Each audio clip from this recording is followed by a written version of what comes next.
నమస్తే, నా పేరు డాక్టర్ సత్యప్రసాద్ బాల్కి. చాలా కామన్ కండిషన్ మా పేషెంట్స్ ప్రజెంట్ చేసేది ఐ ఫ్లోటర్స్, లేదా వాళ్ళకి యూజువల్గా లైట్స్ చూసేటప్పుడు బ్లాక్ స్పాట్స్ లాంటివి కనిపిస్తుంటాయి. దీన్ని మనము ఐ ఫ్లోటర్స్ అని అంటాం. ఇది పేషెంట్స్ ఇది మాకు ఎందుకు వస్తుంది, దీని ట్రీట్మెంట్ ఏంది, దీంతో మాకు కంటి చూపుకి ఏమైనా ఇబ్బంది ఉందా అని అడుగుతుంటారు.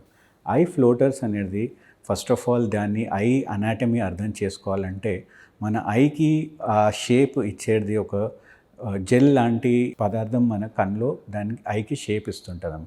దీన్ని మనం విట్రియస్ అని అంటాం.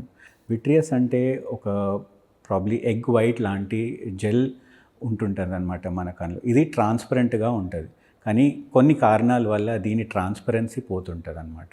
ఆ కారణాలు ఏంటంటే యూజువల్గా డయాబెటీస్ ఉన్న వాళ్ళకి, లేదా ఏజ్ రిలేటెడ్ కూడా 50-60 ఇయర్స్ అబవ్ ఉన్న వాళ్ళకి కూడా చూస్తుంటాం. గ్లాకోమాలో కూడా ఐ ఫ్లోటర్స్ లేదా ఇలాంటి బ్లాక్ స్పాట్స్ కనిపించడం ఉంటుంటుంది.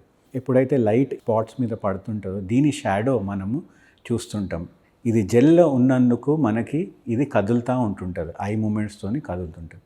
ఫస్ట్ అండ్ ఫార్మోస్ట్ దీనితోని మనకి వచ్చే ప్రమాదం ఏం లేదు. సో మేము యూజువల్గా పేషెంట్స్ని రీఅష్యూర్ చేస్తాం కి దీంతో మనకి ప్రాబ్లం ఏమి ఉండదని. కానీ దీంతో అసోసియేటెడ్ కాజెస్ అంటే డయాబెటీస్ ఉంటే దాన్ని ట్రీట్ చేసుకోవడము, గ్లాకోమా ఉంటే దాన్ని ట్రీట్ చేసుకోవడము, ఇది చేసుకుంటే మనకి ఆ మెయిన్ ప్రైమరీ కాజ్ని కంట్రోల్లో పెట్టుకోవాలని.